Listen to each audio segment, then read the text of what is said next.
Alors, à quoi sert le design? Régine Charvet-Pello, directrice générale de RCP Design Global, va nous le demander, nous le confirmer, rendre désirables des objets. Régine, c'est à vous. Merci beaucoup. Bon, on va passer quelques minutes ensemble. Alors, je m'installe aussi.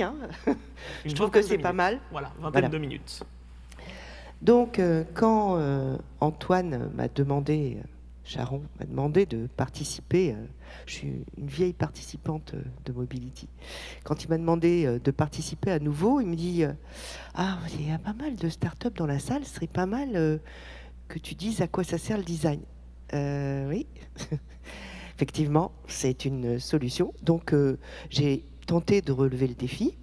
Donc, je ne vous parlerai pas de tout ce qui a été déjà dit, ni de la prospective, ni d'un travail plus, je dirais, intellectuel. Je vous parlerai de la boue, les deux pieds dans la réalité des choses. Et je vous en parlerai du point de vue des clients. C'est-à-dire, qu'est-ce que demandent les clients au bout du compte sur la mobilité? Et vous verrez que ça peut être très différent, les options du design qu'ils peuvent demander. Après, vous jugerez tous. Et j'ai le courage de vous montrer ce qu'on a fait avec ce qu'ils nous ont demandé. Voilà, c'est comme quoi le premier boulot du designer, c'est de répondre à un cahier des charges quand il a une mission. Ça ne veut pas dire qu'il ne fait pas mieux que sa mission, mais qu'il faut déjà au moins qu'il réponde à sa mission. Je voulais échanger avec vous pour démarrer sur un chiffre formidable. En 2018, donc c'est pas hier matin, Davos, ils sont pas fait l'école du cirque, disait d'une façon précise, en termes de constat, que 80% de l'innovation ne rencontrait pas les gens, les clients. 80% de l'innovation. Au secours. Est-ce que vous... J'ai pas fait le montant de ce que cela pouvait coûter, mais vous imaginez 30 secondes ce que ça peut coûter. Eh bien, le design, avec l'usage, avec l'accompagnement de l'usage, l'accompagnement de l'innovation, justement. C'est quoi cette innovation? L'accompagnement de la technologie. Et puis, l'accompagnement des gens. Le design, il sert à ça. Il sert, en fin de compte, à améliorer la qualité de vie des gens au quotidien.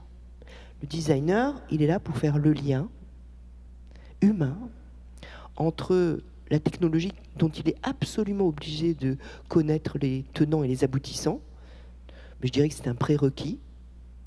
L'innovation, l'innovation c'est génial, elle change tout le temps. L'innovation il y a 15 ans, c'est pas la même que l'innovation aujourd'hui.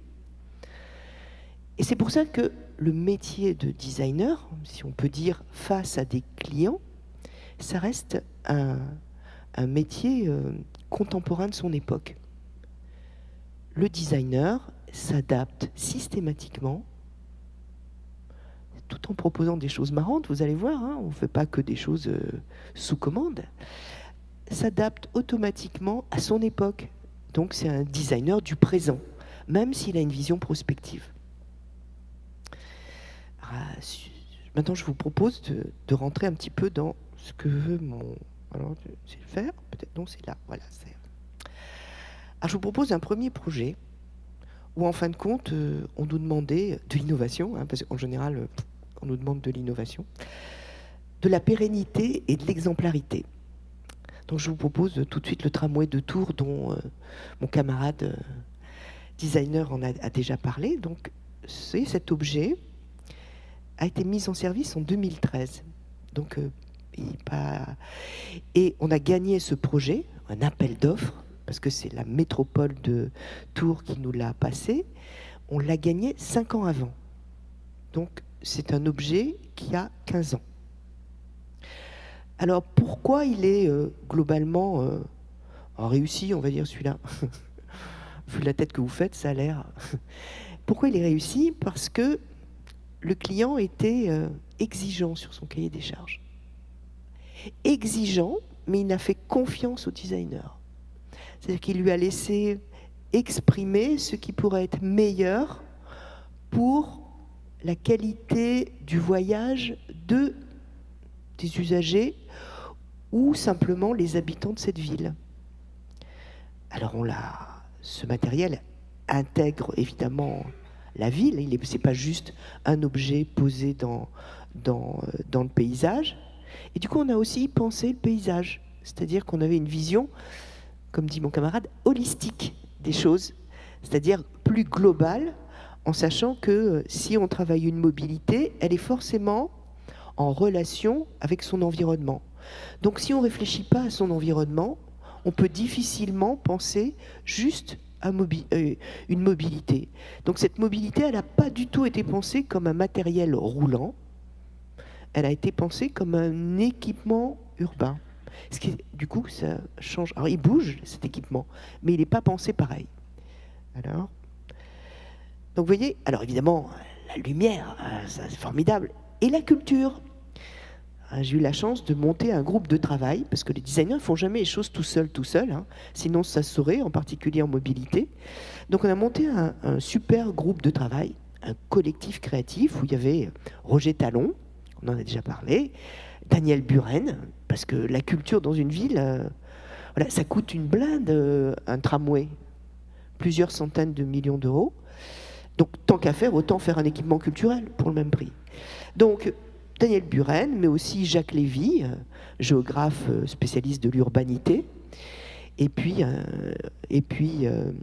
le nom m'échappe, mais ça va revenir, Louis Dandrel, donc l'homme qui a créé le son particulier de ça va revenir, et puis la lumière, évidemment, parce que c'est absolument essentiel. Et c'est à nous tous qu'on a répondu à quelque chose de plus intéressant.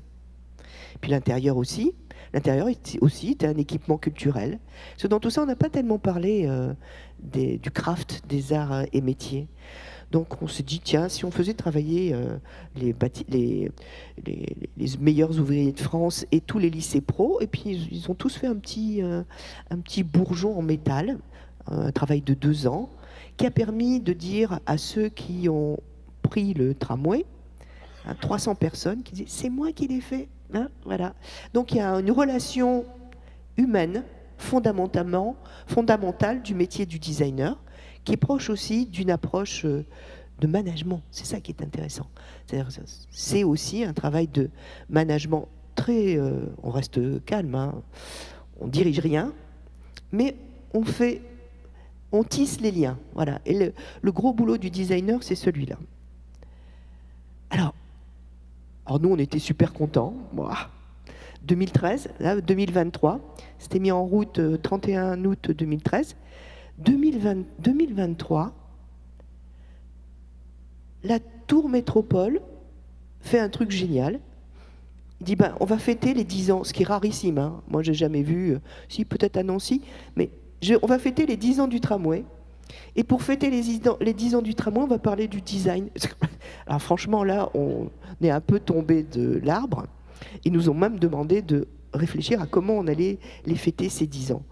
Donc vous voyez, la ville, toujours la même ville, toujours le même tramway, et un travail pendant 1 mois où les 10 ans du tram venaient pour valoriser la pérennité en direction du grand public, hein, avec...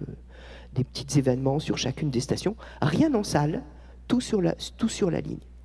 C'est juste pour vous montrer que si, en termes de design, vous ne vous différenciez pas un jour ou l'autre, c'est-à-dire vous amenez pas une innovation, mais l'innovation, c'est par exemple enlever les phares. Ils roulent sur des rails. Pourquoi vous voulez mettre des phares? On n'a pas besoin de phares. On a besoin de lumière, oui, mais on n'a pas besoin de phares. On a besoin d'une fluidité. Donc, c'était l'arrivée, il y a 15 ans, des LED, pas pour les voitures, mais pour le matériel roulant éventuellement. On a fait une adaptation. Et du coup, il a cette tête-là parce qu'effectivement, on a une vision un peu différente. Et c'est tout l'intérêt. Autre projet, parce qu'on ne va pas s'arrêter là, on ne va pas se congratuler là-dessus. Un autre projet où on me demande de définir un patrimoine du futur, et surtout, parce que 15 ans après, les choses ont changé, d'avoir une vision citoyenne. Je m'occupe que du lourd, là, c'est-à-dire on fait du tramway, des choses un peu lourdes. Tramway de Nantes. Tramway de Nantes, patrimoine actuel, premier tramway en France à exister, il y a 35 ans. Donc, le premier, donc on a les stations faites par un architecte local, et puis, mais qui sont très symboliques de Nantes. Et puis à côté, vous voyez celui qui est à l'extrême droite, le premier tramway qui est sorti fait par Alstom. Les autres sont arrivés après, mais du coup, ils sont pas, voilà, mis à part la couleur. Le premier est très intéressant en termes de design, parce que qu'on aime ou qu'on n'aime pas, il marque son époque, c'est d'où l'intérêt de l'époque, mais après, bon, ça devient comme n'importe quel autre tramway en France. Donc nous, on nous a demandé quoi? Et ça, c'est un très bon outil à partager, même avec des startups. Un design code, c'est-à-dire réfléchir à quels étaient les éléments de code qu'on pouvait réappliquer dans ce qui serait demain le futur d'un mode tramway. Parce que l'objectif de la présidente, c'était de dire, on a été hyper innovant il y a 30 ans, 35 ans, eh bien c'est quoi l'innovation aujourd'hui? Ah, c'est lourd à porter, hein, mais c'est intéressant. Donc on a fait un design code qu'on a soumis à tous les urbanistes. Nous, on n'a pas du tout bossé sur les stations, on leur a juste dit, voilà, vous avez des prérequis obligatoires sur les stations, et votre élément de créativité, de création, c'est la partie haute. C'est un peu ce qu'on voit ce qu'on a vu dans le précédent slide.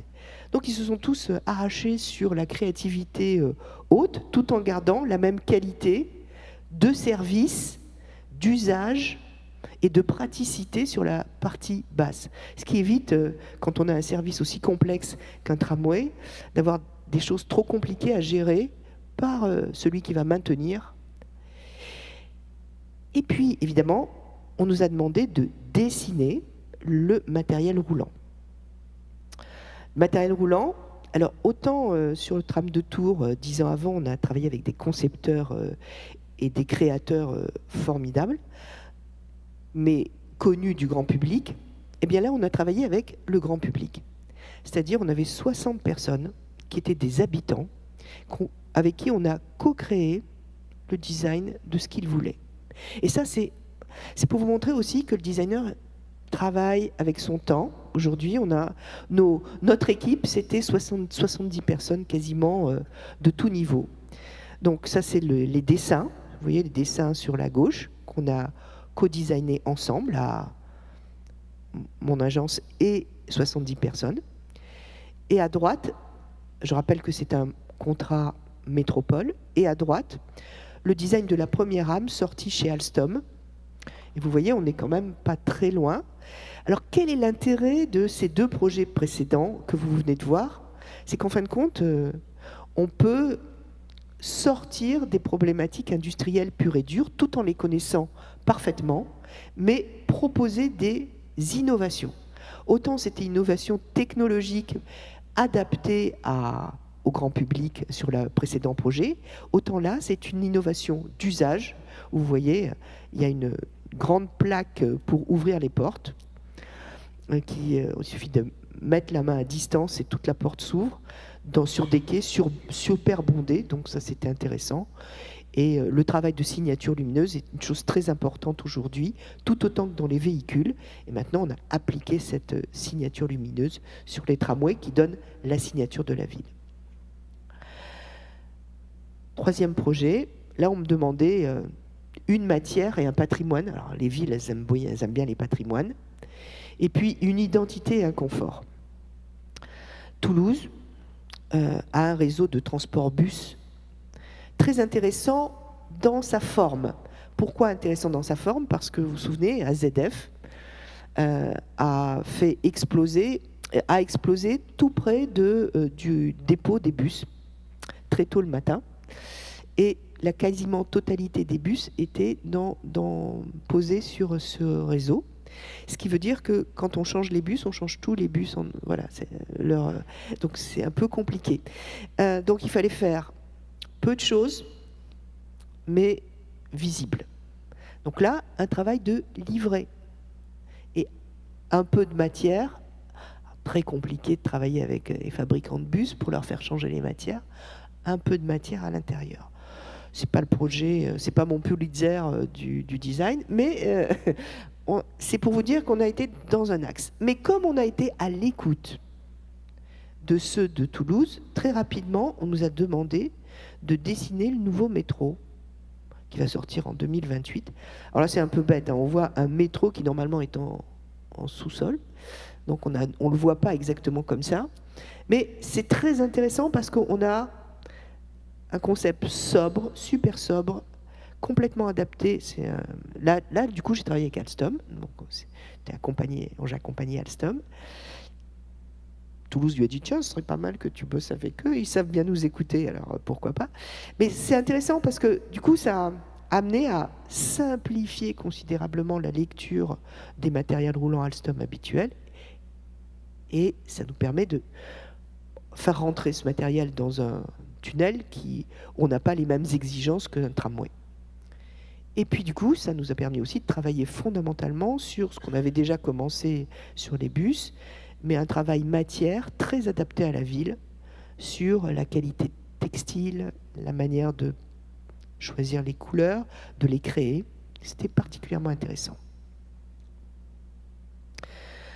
On arrête le mode lourd, on va peut-être passer au mode léger, au mode doux. Aujourd'hui, les usages changent beaucoup et il existe des usages qui sont très attachés au tourisme et à la culture, en particulier la Loire à vélo. Alors là, on ne nous demande pas de dessiner des vélos, on nous demande de dessiner des arrêts de cyclotourisme qui sont en même temps des haltes de contemplation et qui doivent être absolument culturelles. Donc les premières vont être mises... donc là, c'est un tronçon de la Loire à vélo, pas très long, il fait 70 km, et à chaque fois qu'il y a une halte contemplative, évidemment de la Loire, hein, nous, on a travaillé sur un design d'aménagement d'espace où les gens peuvent en même temps poser leur vélo, en même temps contempler, et juste accepter la notion du paysage. Donc, être assez peu intervenant sur le paysage, mais que le design soit juste petite signature, pas trop visible. On fait travailler des artistes. Voilà ce que ça donne un petit peu pour que vous ayez une vision. Et puis parallèlement, on a toujours travaillé sur du vélo. On a une très belle mission de plusieurs années avec Île-de-France Mobilité, qui est l'organisateur de toutes les mobilités sur l'Île-de-France. Je ne parlerai pas de tout ce qu'on fait pour eux, je vais vous parler que d'une chose. Je vais vous parler du fameux RER vélo Île-de-France. Alors, vous allez me dire, et vous avez fait quoi? On a fait une signalétique. Pourquoi? Et vous voyez, c'est deux choses super. Je vous ai mis deux choses super différentes parce que le cahier des charges n'était pas le même. On a deux choses super intéressantes. Là, c'est une signalétique le plus simple possible, le plus facile possible pour un nouvel usage qui est un RER vélo. Donc, il fallait qu'on comprenne très vite où on peut parcourir les voies de RER vélo, d'une part, et d'autre part, où est-ce qu'on peut s'arrêter pour poser son vélo et faire du multimodal, parce que c'est ça. Alors, il y a tout un équipement, il y a aussi un équipement par ailleurs sur les autres modes, mais c'est intéressant de voir qu'on a spécifié le travail signalétique absolument déterminé par cette signalétique, par le vélo, nouvel usage, nouvelle façon de se comporter.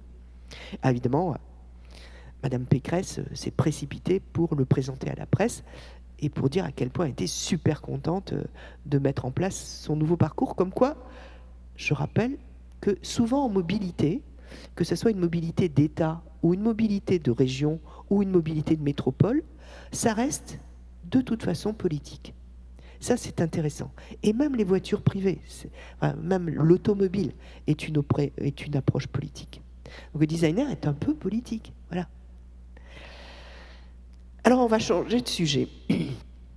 Je n'avais pas en magasin, si l'on peut dire, une start-up en mobilité, mais j'avais une start-up qui faisait une forme de mobilité puisqu'elle travaille sur l'énergie. Il n'y a rien de plus complexe. L'énergie, à quoi ça ressemble? Comment on peut la formaliser? Comment on peut l'exprimer? Et surtout, comment on peut aller lever des fonds? Eh bien, on fait du design. Donc Fractal Energy a mis en place une Flexbox. Donc grâce au travail de design qui correspond d'une part au dessin du produit c'est un stockeur d'énergie pour la maison. Bon, je ne vous rentre pas dans les détails, il y a une équipe de recherche, le Gréement, qui travaille depuis très longtemps sur le sujet, les jeunes start-upers. Première chose qu'ils font, ils viennent nous voir et nous demandent un dossier de design, redessiner un produit pour aller sortir l'argent. 2 millions, c'est pas mal, hein, c'est juste un démarrage. Pour aller sortir l'argent et pour montrer comment ça marche dans les foyers. Depuis, ils ont développé d'autres choses. Et nous, plutôt que de leur dessiner un seul produit, on en a fait plusieurs. On a dessiné plusieurs produits, on les a intégrés. Pardon. Bon. C'est pour vous montrer.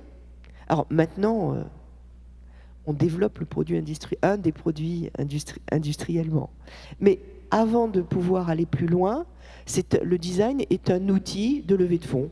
Ben, c'est pas mal parce que ça a beaucoup aidé nos clients.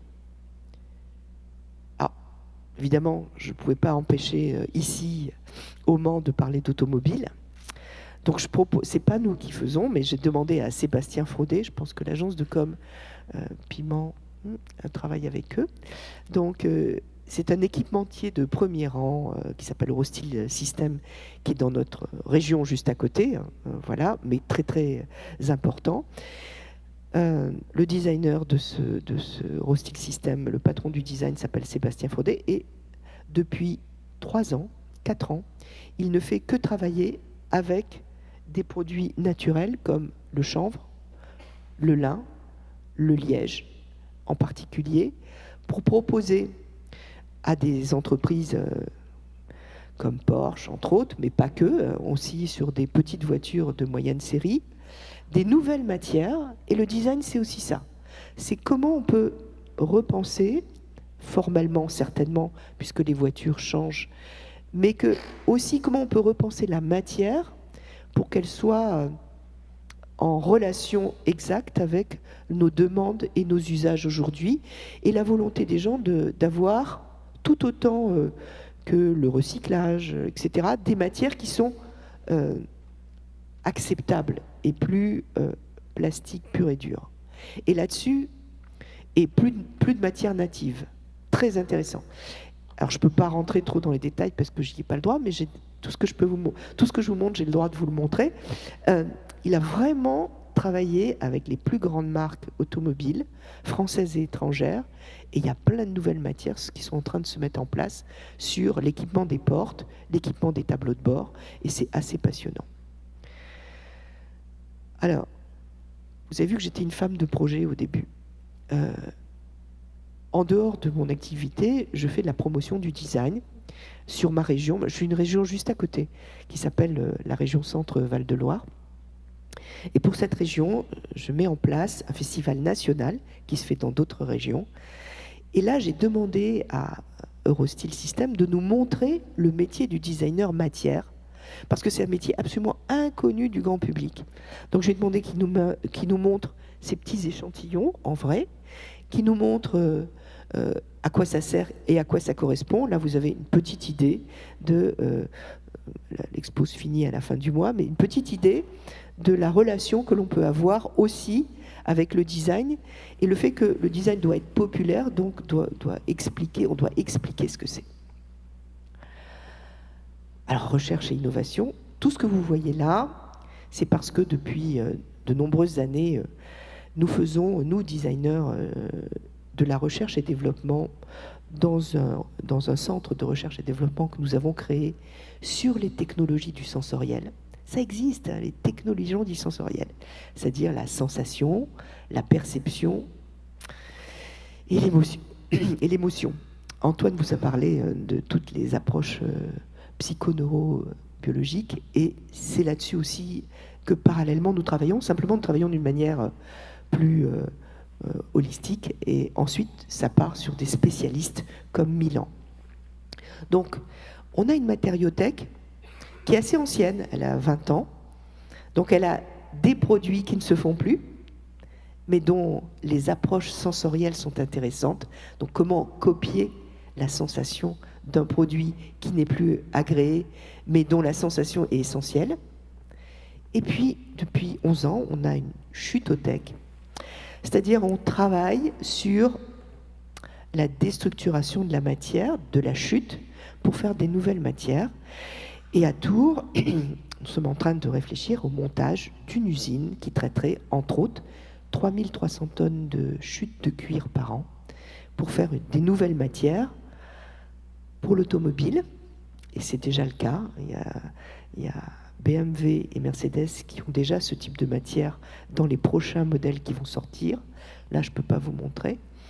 Et dont on peut faire des mobiliers et dont on peut, évidemment, pour les entreprises du luxe, être un partenaire particulièrement intéressant. Comme quoi le design, c'est quand même une vision économique aussi, puisqu'on peut créer une réindustrialisation assez intéressante. Je vous remercie.